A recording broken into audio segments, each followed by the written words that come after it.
एवढा रिस्पेक्टफुल कार्यकर्त्यांना ट्रीट नाही केलं तर उद्या जी लोक जास्त स्पीडने आली ना ती याच्या डबल स्पीडने जाणार. मग तेव्हा काय करणार? सत्तेसोबत न जाता भाजपचा पर्याय का निवडला?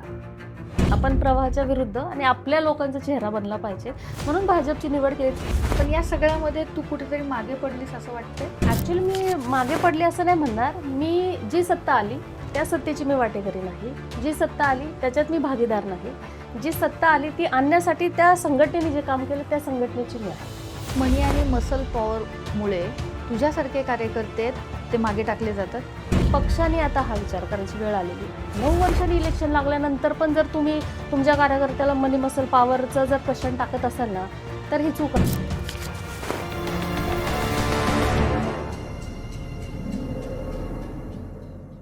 सगळ्यात मोठी पार्टी विथ डिफरन्स म्हणून भाजप जी आहे ती स्वतःची ओळख करून देत असते.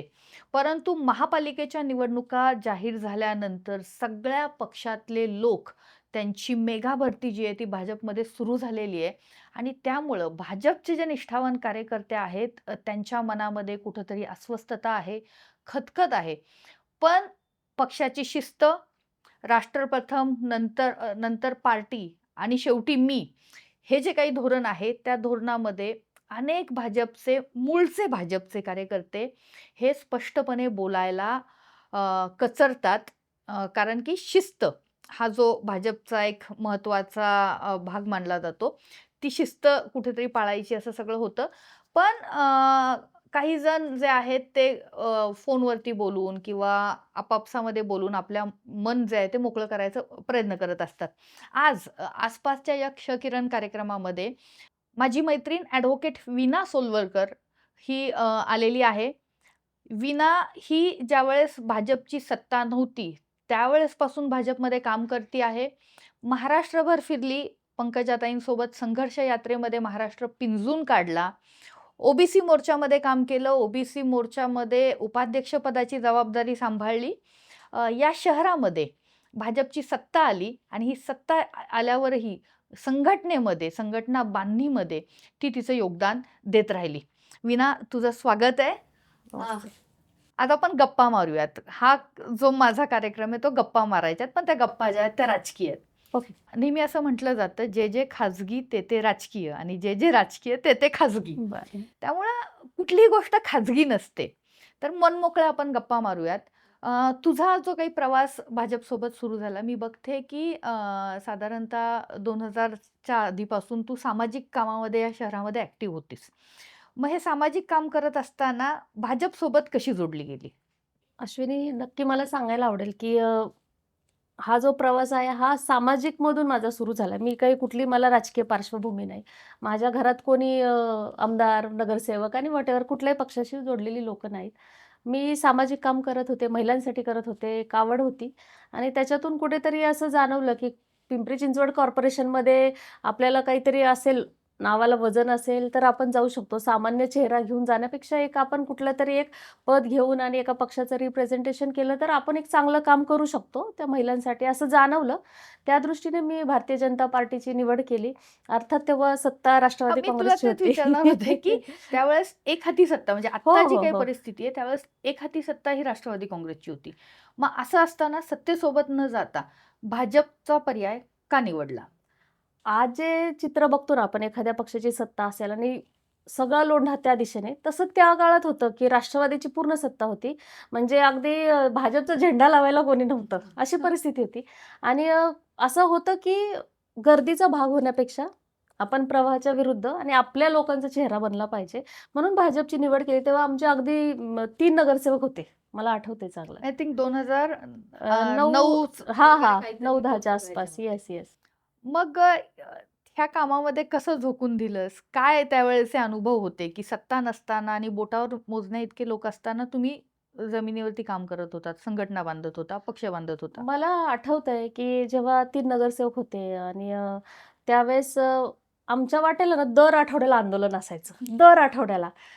काय झालं, राष्ट्रवादीने काय केलं, घोटाळा केला, कुठे काही वाजलं, कुठं सरकारच्या विरोधात. आम्ही अगणित आंदोलनं केली.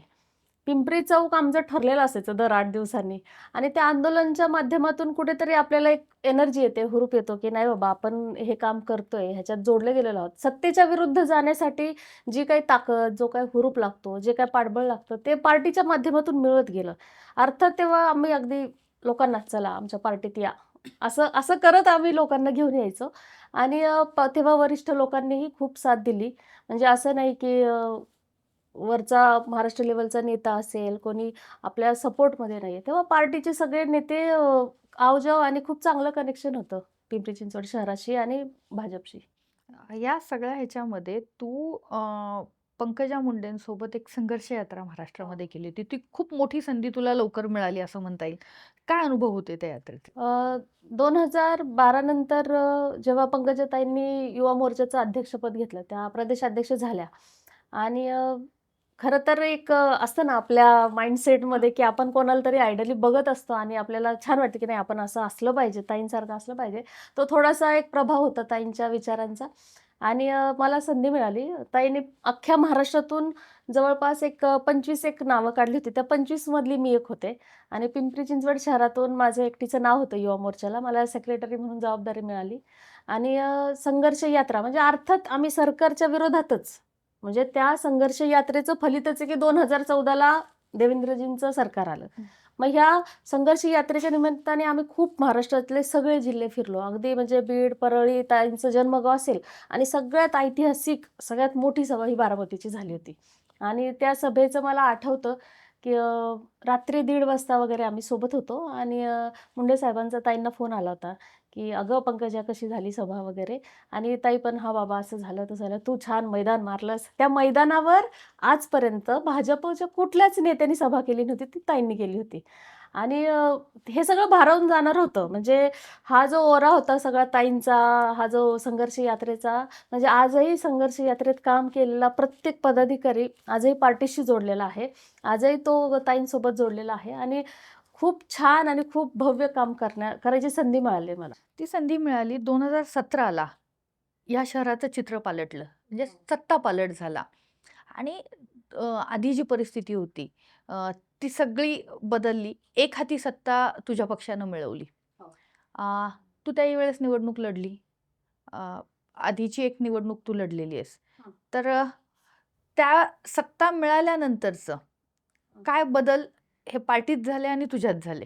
मी 2012 लढवली. आजही म्हणजे मी इच्छुक आहेच आहे आणि 2012 लढवली तेव्हा असं होतं, की भाजपचा झेंडा घेणारं कोणी माझ्या वॉर्डात नव्हतं.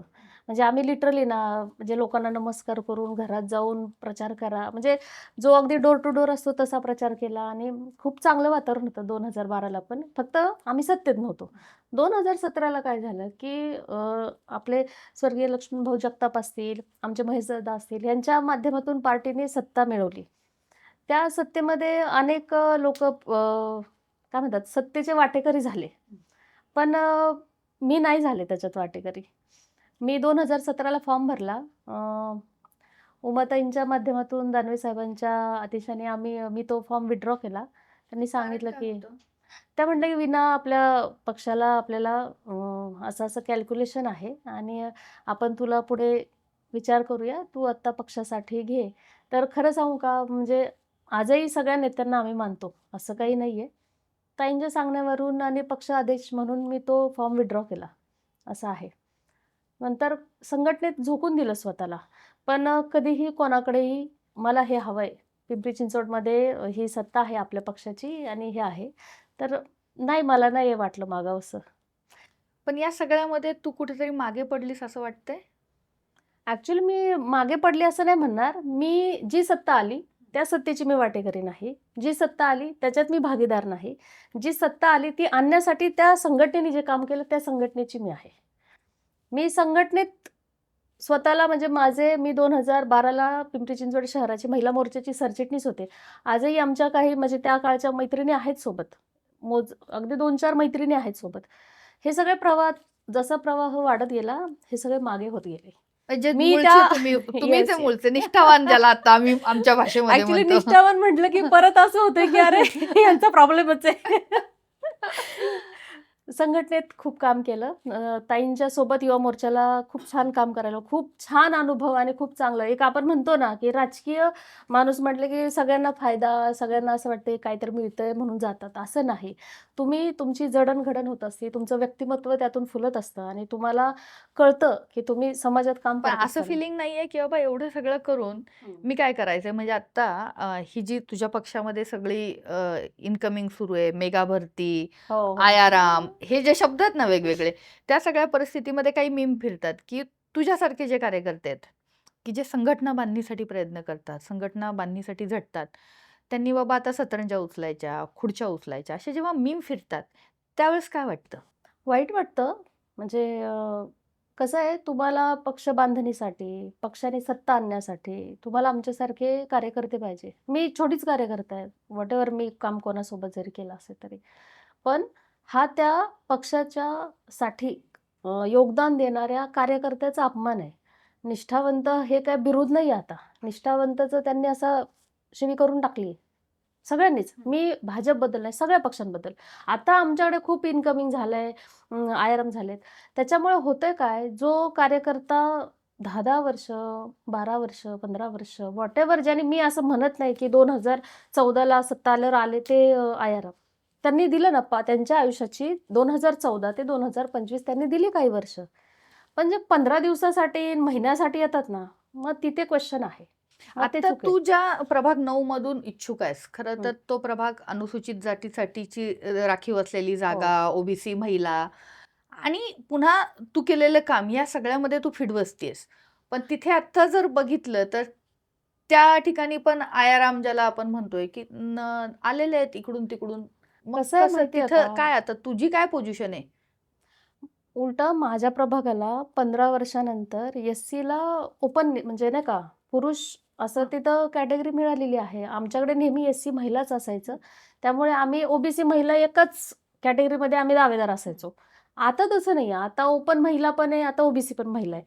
मी तर माझा जो प्रचार केला तो प्रभाग 9 म्हणूनच केला. मी तिथे कुठे ब आणि क मेन्शन केलं नाही. त्याचं कारणच आहे, की मी दोन्ही ठिकाणी आहे तिथे. मी माझा क्लेम सोडत नाहीये. परंतु हे जे लोक आलेत ना, म्हणजे काल परवा वेगळ्या पक्षात होते, जे आज परत आमच्याकडे आले. म्हणजे काही लोकं असे आहेत, की आपलं गावकीन, आपली भावकीन, आपलं नाव आहे इथे म्हणून आलेत. त्या लोकांना मला एक सांगायचंय, की हे जे असतं ना 15 दिवसात तुम्ही येता, तुम्ही लोकांपर्यंत पोहोचता, तुमचं व्हॉटएव्हर मनी, मसल पॉवर काही असेल. पण हे लोकं एक्सेप्ट नाही करणार. हां, पण जिथं पण पक्षाला याच मनी आणि मसल पॉवरमुळे तुझ्यासारखे कार्यकर्ते ते मागे टाकले जातात? पक्षाने आता हा विचार करायची वेळ आलेली आहे. आता सत्ता आली 2014 पासून आहे आपल्याकडं, पालिकेत 17 पासून आहे. 9 वर्षांनी इलेक्शन लागल्यानंतर पण जर तुम्ही तुमच्या कार्यकर्त्याला मनी मसल पॉवरचं जर क्वेशन टाकत असाल ना, तर ही चूक आहे. याच्यामध्ये असं झालं पाहिजे, की तुम्ही जिथं आम्हाला रिक्वायरमेंट आहे ना, आम्हाला खरंच ओपन पुरुषसाठी आम्हाला रिक्वायरमेंट होती. ती तुम्ही घेतलं that is okay, no problem. आम्ही एक्सेप्ट करतो. आम्ही असं नाही म्हणत, की आम्ही आहे तरच पार्टी आहे. पार्टीच्या भवितव्यासाठी, पार्टी मोठी होण्यासाठी हे करणं गरजेचं आहे, ते आमचे नेते करतायत. त्याच्यात हे नाहीये. पण जिथं गरज नाही ना, जिथं तुम्हाला तुमचं कार्यकर्ता तिथं सक्षम आहे. कार्यकर्ता तुमचा मागे कुठं पडतोय? पैशाने मागे पडतोय. तो जनसंपर्कात मागे नाही. तो लोकांच्या मनात घर करायला मागे नाही. मग हे तुम्ही ओळखलं पाहिजे. जिथं गरज आहे तिथं तुम्ही घ्या. आम्ही स्वागत करतो. आम्ही असं नाहीये, की नाही, नाही आमची पार्टी असं नाही. उलटं स्वागत आहे, ही सत्ता आली आहे. आमच्या आमदारांमुळे हे सगळं शक्य झालेलं आहे.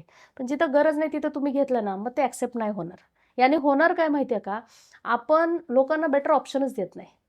मला असं "विना तुझं तिकीट आहे का? विना तू आहेस का?" मी म्हणते ना, आपलं तिकीट आहे 30 तारखेला आपल्याला कळेल.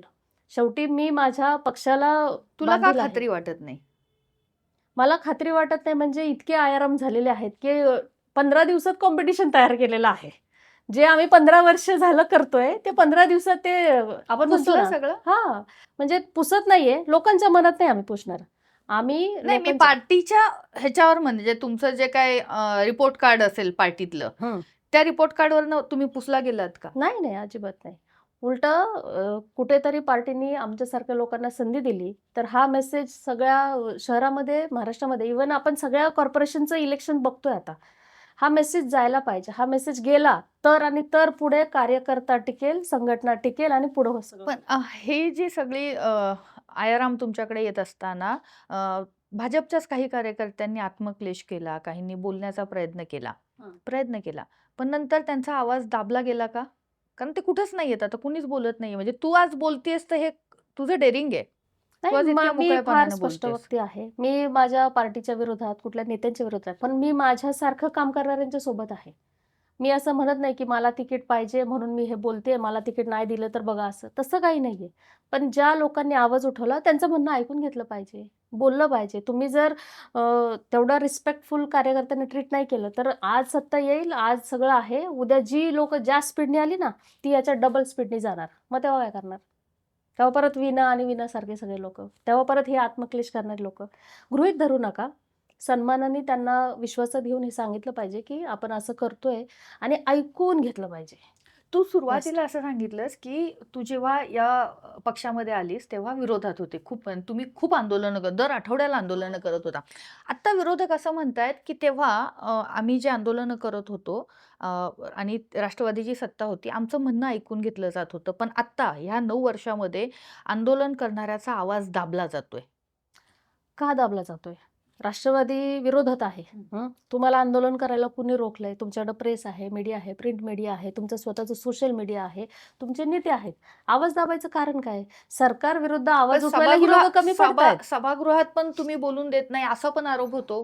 हे बघा, आता तुम्ही जर जेव्हा सत्ता असताना तुम्ही ती सत्ता भोगली, त्या पिंपरी चिंचवड कॉर्पोरेशनचं जे चित्र उभं करायचं ते तुम्ही सांगितलं. आज अजित पवार सगळ्या म्हणजे कालच्या सभेमध्ये सांगतायत, की आम्ही असा विकास केलेला आहे, आम्ही तसा विकास केलेला आहे. तुमची लोकं तुम्हाला सोडून जातात की नाही? आम्ही फोडली हा शब्द नाही. कुणी कुणाला घरात उचलून नेत नाही. तुमचे काहीतरी वैचारिक बदल होतात तिथे त्याच्यामुळे तुम्ही पक्ष सोडताय. त्या पण लोकांनी पण आवाज हे उठवला पण पाहिजे. पण ही उद्योगनगरी आहे. हं. कुदळवाडीतली जी कारवाई झाली त्यातला इथला लघुउद्योजक संपला या सगळ्या ह्याच्यामध्ये. त्याचं काय? बाकी एकही तुम्ही तुम्हाला याला कुदळवाडीच्या कारवाईला कुठेही जाती धर्माचा रंग देऊ नका. तुम्ही त्या कुदळवाडीचं पूर्वीचं तुम्ही आधी फक्त आहे ना एकदा नाही, माहिती मी घ्या. जाती धर्माचा विषय पण नाही हां. काढला. नाही काय मी होतंय हा लघुउद्योजक हा नाही, नाही, हा नाही. आहे ना, मी लघुउद्योजक संपला तिथला लघु असं म्हणतेय. उद्योजकांचं आहे. लघु उद्योजक जे होते त्यांच्या नावाखाली ज्या गोष्टी तिथं सगळ्या होत होत्या, त्या गोष्टींना कुणीतरी हे केलं पाहिजे, चाप घातला पाहिजे. कसं होतं नंतर इतक्या गोष्टी वाढतील आणि नंतर आपल्या हाताबाहेर जर सगळ्या गोष्टी गेल्या, तर शेवटी सरकार आणि प्रशासन आणि तुम्ही कॉर्पोरेशनमधली सत्ता ह्या लोकांना धरणार आहात. बरोबर की नाही? विरोधकांनी हे काम करायचं होतं ना, विरोधकांनी सगळं सोयीस्कर होऊन दिलं. सगळ्या गोष्टींचे फायदे त्यांनी घेतले. आता सत्ता नसताना मग तुम्ही त्या गोष्टी तेव्हा का नाही केल्या? ह्या सगळ्या गोष्टी वाढेपर्यंत तुम्ही डोळे झोपले होते का? तुम्ही बंद करून का घेतले? मग हे तुम्ही त्या प्रश्नांची उत्तरं तुम्ही शोधली पाहिजे. जर हे तुमच्याकडे उत्तर नाहीये, तर ही प्रश्न तुम्हाला पडले नाही पाहिजेत. कारण की कुदळवाडीसारखा जो मुद्दा केला जातो, तिथं महिलांना सुरक्षित वातावरण आहे. आपण आपण दिवसा गाडी तिथून घेऊन जाऊ शकत नाही. आपल्यावर अगं पण प्रॉब्लेम सत्ता तुमची आहे, शहर तुमच्या ताब्यात आहे, मुख्यमंत्री, गृहमंत्री तुमचे आहेत. हे तुमचं अपयश वाटत नाही? कशावरून अपयश? तुम्ही आता बघा कुदळवाडीचं तिथं मोकळी श्वास घ्यायला लोकांना म्हणजे नाही, लोकं फिरू एकूणच शकतात. शहराच्या सुरक्षेच्या बाबतीमध्ये मी शहराच्या अनुषंगानं बोलतेय. शहराला चांगली सुरक्षा आहे मॅडम. काय म्हणजे कुदळवाडीचा विषय हा विरोधकांनी लावून धरण्यासाठी तो केलेला आहे. शहराचा बकालपणा घालवण्यासाठी आणि हे सगळं जे चित्र उभं केलं जातं, की बाबा हे असं-असं या आमदारांनी केलं. तुम्ही बघा, ती कारवाई जर नाही झाली, तर आपल्याला दिवसाढवळ्या चालणं मुश्कील आहे त्या ठिकाणी. विनाच्या मनामध्ये पार्टीत आत्ता जे घडतंय त्याविषयी खदखद आहे आणि विना तितक्याच खंबीरपणे पार्टीची बाजूही मांडतीये, मुद्देही मांडतेच. विनाला खात्री नाहीये तिला तिकीट मिळेल. मी माझ्या पक्षश्रेष्ठींकडं माझ्याबद्दल बोललेली आहे. मी त्यांना जी आमची पक्षाची जी प्रोसेस आहे, फॉर्म घेणं असेल, सबमिट करणं असेल, तुमचं वोटर, ती सगळी प्रोसेस मी फॉलो केलेली आहे. खात्री नाही म्हणण्यापेक्षा जे आयाराम आलेले आहेत, अजूनही माझी जागा रिकामी आहे. आयाराम आलेले आहेत, त्यामुळे पक्षांना पण तो काही निर्णय घ्यावा लागतोय की काय? फक्त मी जसं म्हटलं ते हे धास्ती? सगळं धास्ती नाही म्हणणार मी. मला खात्री आहे, की 2 महिला यावेळेस पहिल्यांदा माझ्या प्रभागाला प्रतिनिधित्व मिळतंय. तर एक महिलेची जागा जरी गेली असं जरी म्हटलं, मला ती शुअर हां. नाहीये. हां. जे आलेत ना, त्यांनी हा विचार केला पाहिजे, की आपलं खरं आहे की नाही. बरेचसे लोकं असे आहेत, की आलो आम्ही समर्थनार्थ आलोय. पार्टी अर्थात केंद्रात आहे, राज्यात आहे. लोकांना सत्तेच्या विरोधात राहायला जमत नाही. आम्ही ती लोकं नाहीये. त्यामुळे आयाराम जे आलेत, त्यांनी बघा तुमचं काय होतंय ते. माझं तिकीट आहे. पण काय वाटतं, की तुझ्यासारख्या कार्यकर्त्यांनी काय करावं? पक्षाचा झेंडा खांद्यावर घ्यावा, अशा सगळ्या परिस्थितीमध्ये जर तुम्हाला न्याय मिळत नसेल, जर तुम्हाला विचारलं जात नसेल, तर तुमची नेमकी भूमिका काय? काय करावं? कारण प्रचंड खदखद आहे, प्रचंड हे बोलायचं कुठं हा प्रश्न पडतोय. तर नेमकं काय करावं वाटतं अशा ह्याच्यामध्ये? नक्की अनेक जण आहेत. म्हणजे हे काही कॅमेरा समोर आहे म्हणून छान बोलायचं असं अजिबात नाहीये. अनेक लोक आहेत ज्यांना असं वाटतं, की मी आता इतकी वर्ष केलं, आता बास. आता ज्याच्या विरोधात मी उभं राहिलो, तो माझ्या इथे येऊन मी त्याच्या प्रचारात जायचं. हे अगदी साहजिक आहे. माणूस म्हणून तो इमोशनल तो माणूस डाऊन होऊ शकतो. त्याला मॉरल बूस्ट केलं पाहिजे. त्या आमच्या नेत्यांनी त्यांना विश्वासात घेऊन हे सगळं केलं पाहिजे. अर्थात विचार संपत नाही. ही लोकं येतील, ती डबल स्पीडनी जातील. मी पुन्हा तेच बोलते. पण विचार संपत नाही. तो आमच्या मनात आहे, तो आमच्यामध्ये पण आहे. त्याचा फटका पक्षाला बसेल असं वाटतं? जर हे अति झालं तर बसेल. स्थानिक नेते ऐकत नाहीत का वरिष्ठ पातळीवरच्या नेत्यांना खाली काय चाललंय हे समजून घ्यायचं नाही? कुठं नेमकं हे गोंधळ झालाय? नाही, सगळ्यांना सगळं समजतंय. सगळ्यांना सगळं समजतं. सगळं सगळं मग समजतंय. वळत नाही असं म्हणायचं ते काय आपल्याकडे मराठीत आपण म्हणतो कळतंय पण वळत नाही असं काही आहे? नाही, नाही. सगळ्यांना सगळं समजतंय. कार्यकर्त्यांनाही सगळं समजतंय. कार्यकर्त्यांनी हे सगळं माहिती आहे. आपण म्हणतो ना, की हे जे कार्यकर्ते आहेत ना, ह्यांना काय पाहिजे? ताई सगळ्यांनाच तिकीट नाही पाहिजे.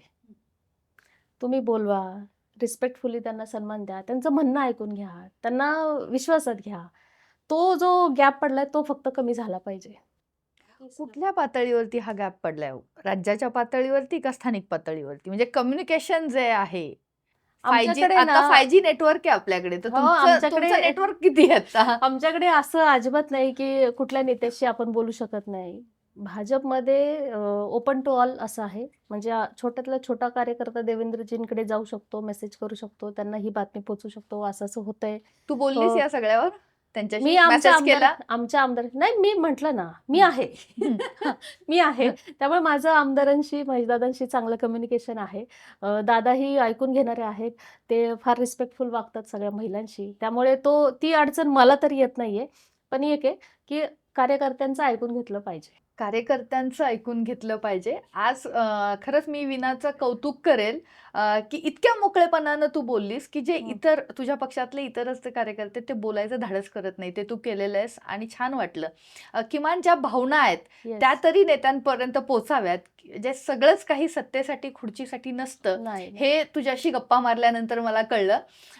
निश्चित ह्या तुझ्या भावना वरिष्ठ जे नेते आहेत तुमचे त्या समजतील आणि मी असं समजेल की ह्या सगळ्या भाजपच्या मूळ भाजपच्या हो. कार्यकर्त्यांच्या प्रातिनिधिक स्वरूपातलं जे काही म्हणणं होतं, त्यांच्या मनातली जी खदखद होती किंवा एक मोकळं व्हायचं होतं, तर ते तू मांडलंस. इथे आलीस, गप्पा मारल्यास त्यासाठी धन्यवाद. खूप खूप. मलाही तुम्ही बोलवलं. मलाही छान वाटलं, की मीडिया रिकॉग्नाइज करतं आम्हाला, की नाही बाबा तुम्ही या.